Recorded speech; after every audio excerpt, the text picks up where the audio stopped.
Jesus, I've never seen so many people die.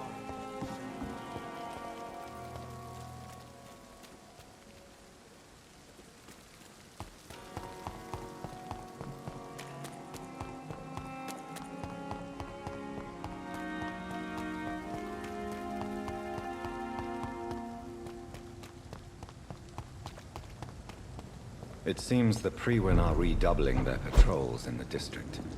I must be more careful. Fear no evil! We do the Lord's work!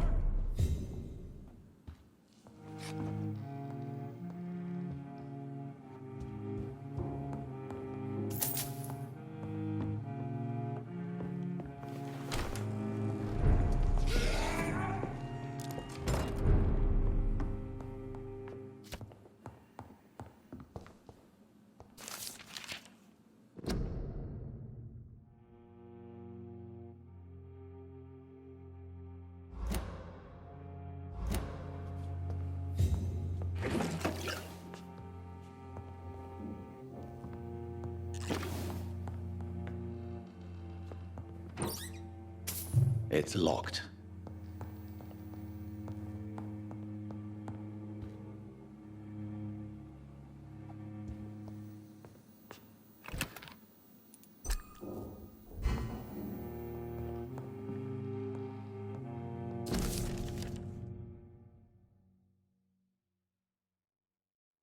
In this letter, Mortimer Goswick does nothing to hide his desire to die.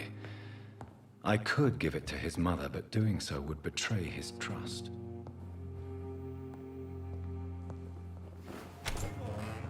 We do the Lord's work here!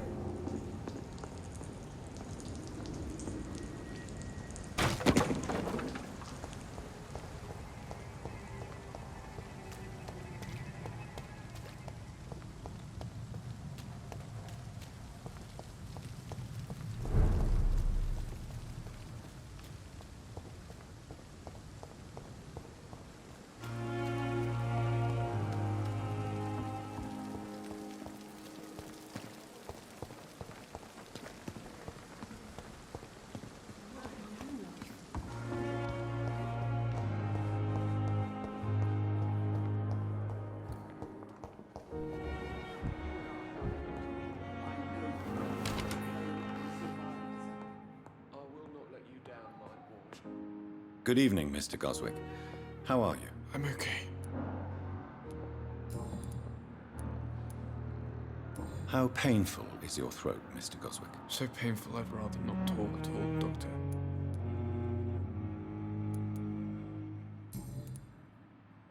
Why did your mother have you hospitalized here? She seems convinced this is a bad hospital. My mother just wants the best for me. She won't rest while I'm here. She'd go all the way to hell and back to help me. Pembroke Hospital may look unorthodox, but rest assured you're in good hands here. It's not me you have to convince, Dr. Reed. It's my mother. Is your mother bothering you? As your doctor, I can ask her to leave you alone if you would prefer. That's tempting, Doctor. But you have no idea what my mother is capable of. She would tie herself to my bed if you asked her to leave.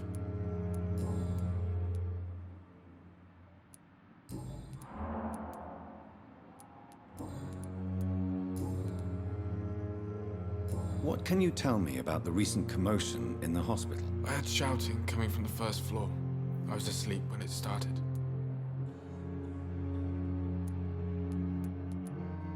I have to go now, sir. But don't hesitate to contact me if you need any help. I'm all right.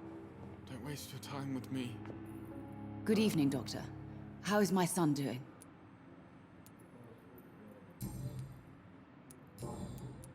What can you tell me about the recent commotion in the hospital? It's a disgrace. How on earth can patients be attacked in their own rooms?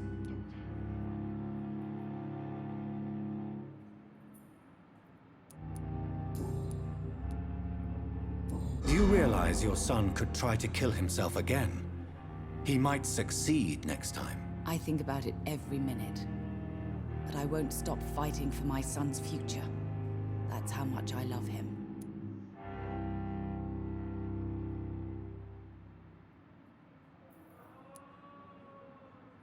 You're right.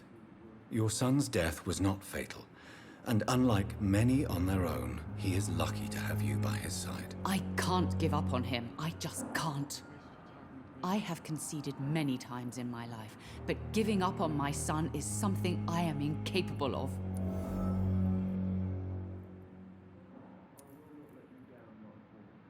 Mortimer is extremely vague as to his motivations for committing suicide. Tell me more about what you know. As you say, Mortimer had no reason to die. All he said to me was that he wanted to make the world a better place, but couldn't. Why did your son feel so useless when facing the world? I think it was more that he could only see the melancholy facets of life. He couldn't help but dwell on such things.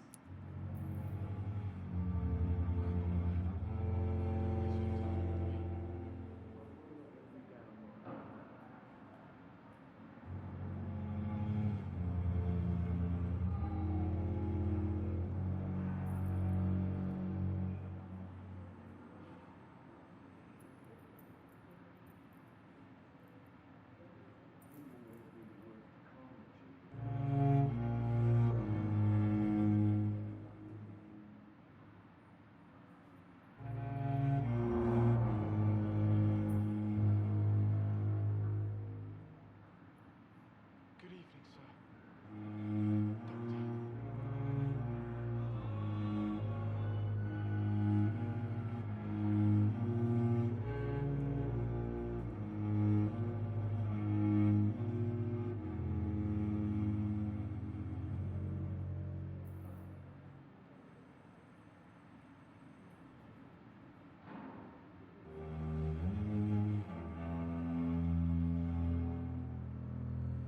I'm all right. Don't waste your time with me. What do you think he meant by making the world a better place? Mortimer has always been a sensitive soul. He wouldn't talk to anyone for months after his father passed. It's like he carries everyone's sadness with him.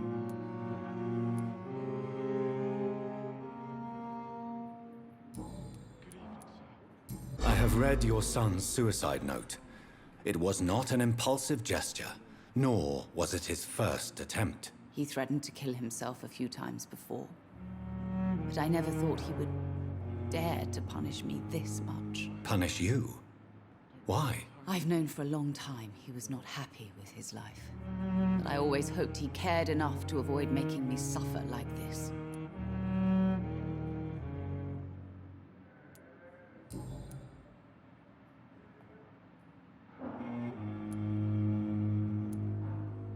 Your son asked me to find this letter, Mrs. Goswick.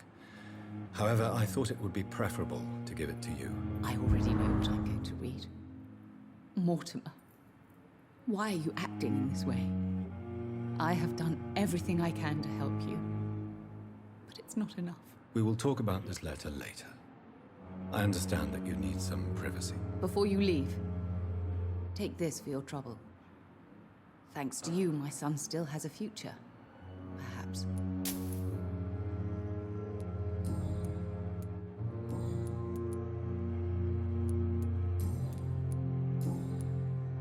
Goodbye, Mrs. Goswick.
Best be moving on.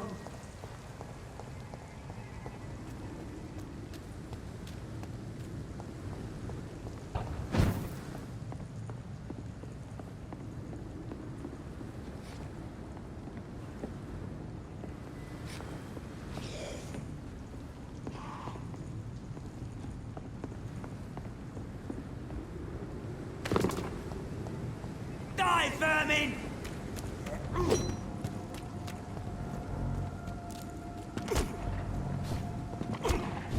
Cross the leads, boys!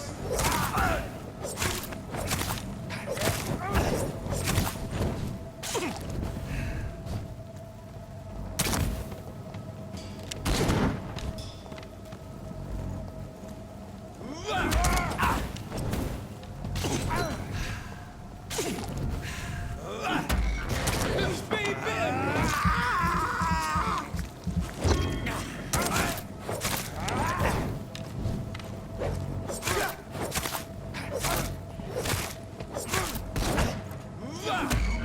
This one's mine!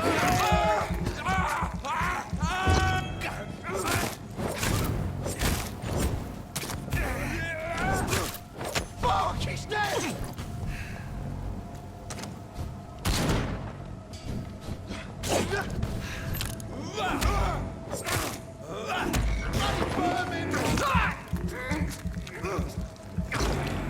His head!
Opium is one of the main ingredients of Strickland's medication.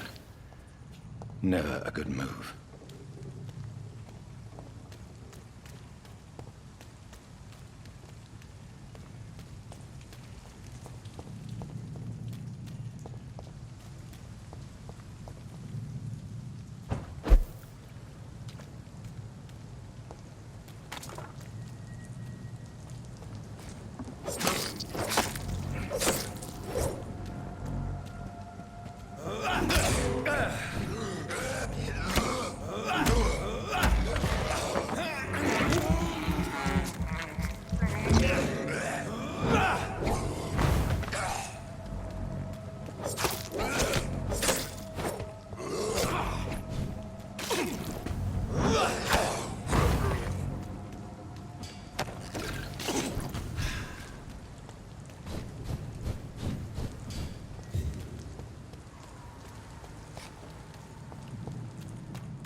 We fought for England, but England won't fight for us.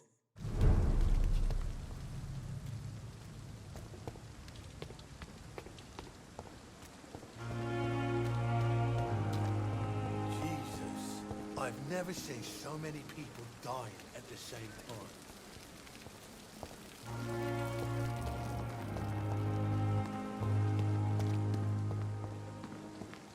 This is no time to stop.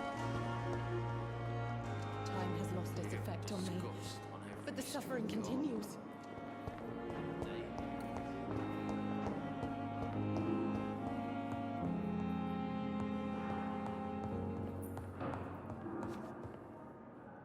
Good evening, Dr. Strickland. And good evening to you, Dr. Reed. Can I be of any help?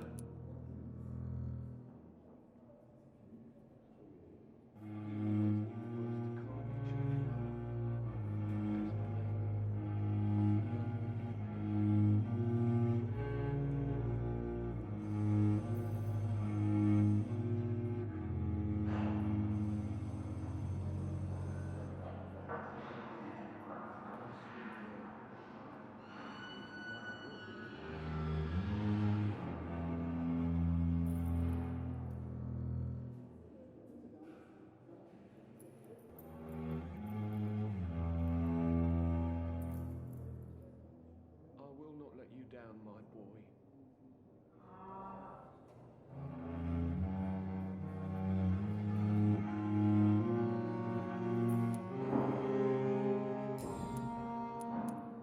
Tell me, Thoreau, what's the real cause of your dislike for Dr. Ackroyd? He refuses to admit that your blood transfusion technique is the only way to save Mr. Fiddick.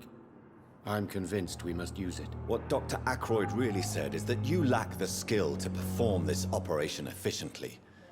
Is there anything you have to say about this? It's a false conceit. Dr. Ackroyd secretly envies your reputation. His jealousy blinds him. I'm not the real target here.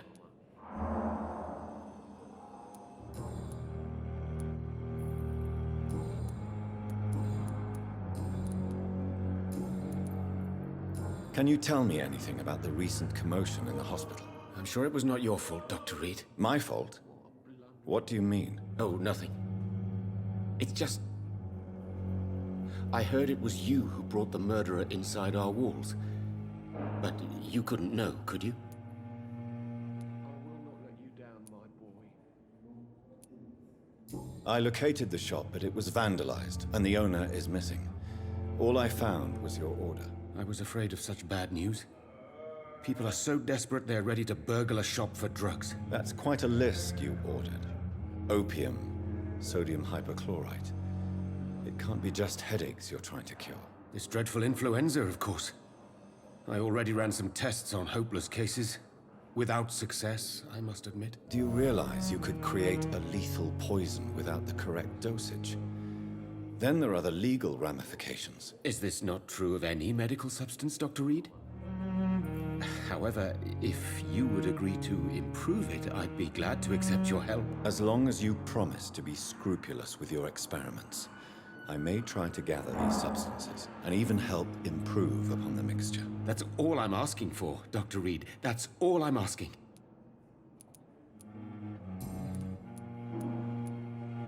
I want to know about these secret tests you run, and if they can save people from this epidemic.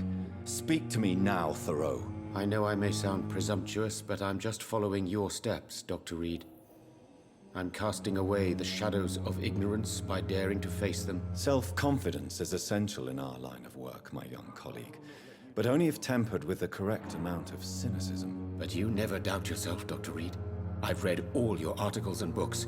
You performed the most daring research during the war.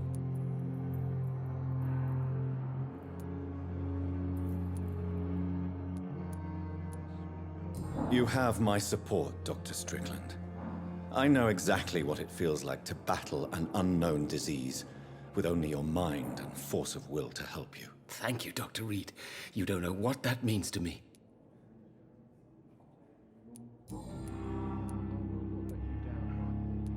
Goodbye, Dr. Strickland.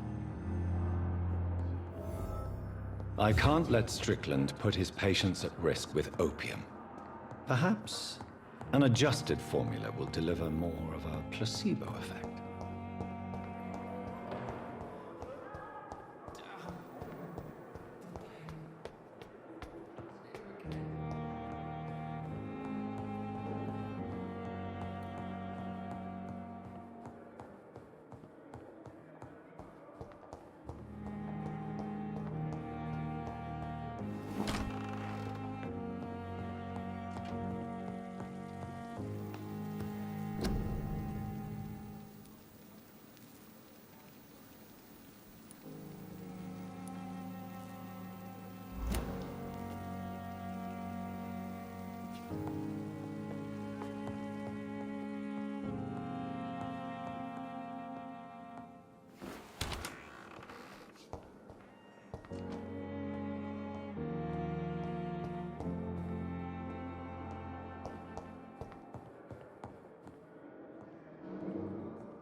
Good evening, Dr. Reed. Such a pleasure to see you again.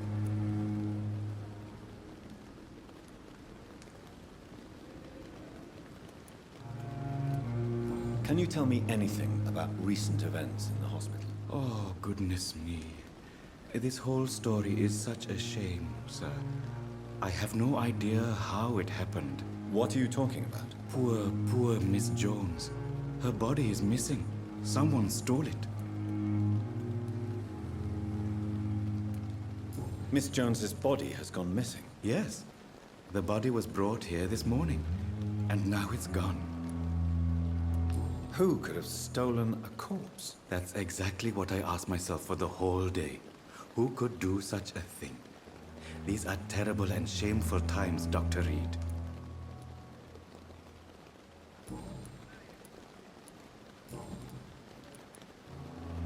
Tell me the truth about your appointment as a medic during the war, Rakesh. The regiment administration appointed me by mistake.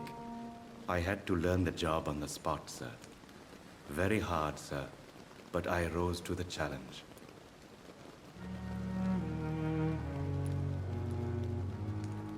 Do you realize how many soldiers died because of that decision? You should have refused. Yes, sir. I swear I did, sir. But no one listened. When the first wounded arrived, I had to do what I could. It is an unbelievable story, Mr. Chidana. It was a time beyond belief, Dr. Reed. But I'm happy not to deal with the wounded. I prefer caring for the dead now. You can't impersonate a doctor. You can't improvise a medical education. People could die at your hands. You're absolutely right, sir. But as a field surgeon, it was more like being a butcher. Do you believe you have really helped these people? My ratings were within the averages of the regiment. I saved lives, Dr. Reed. Does that not say enough about triage and war surgery?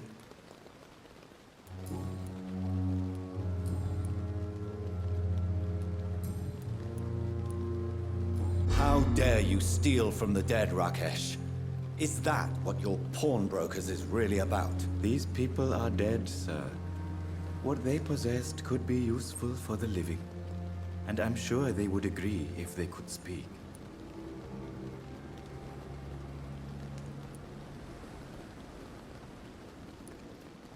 You should show respect for the dead.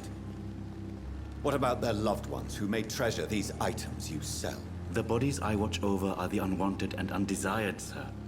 I would never deprive anyone of their family artifacts.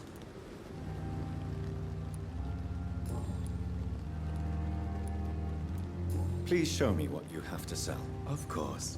It's just trinkets and curios, really. But I'm sure they can be useful.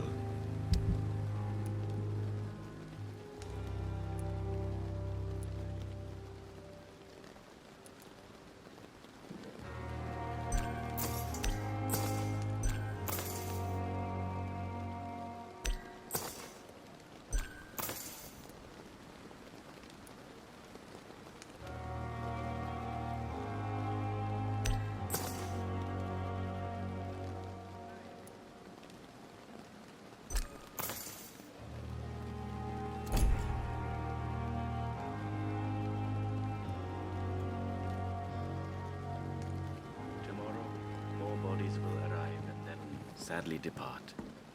I'm managing a trek. Good evening, Dr. Reed. Such a pleasure to see you again. Please show me what you have to sell. Of course. It's just trinkets and curios, really. But I'm sure they can be useful.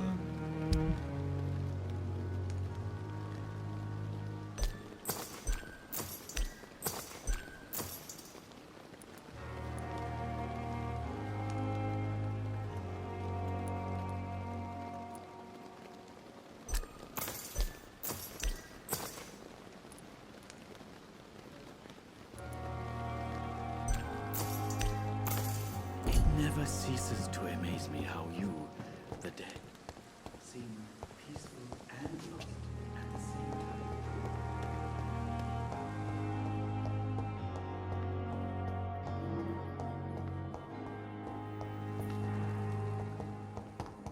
You always knew the worst. With you at our side, Dr. Reed, I know that Pembroke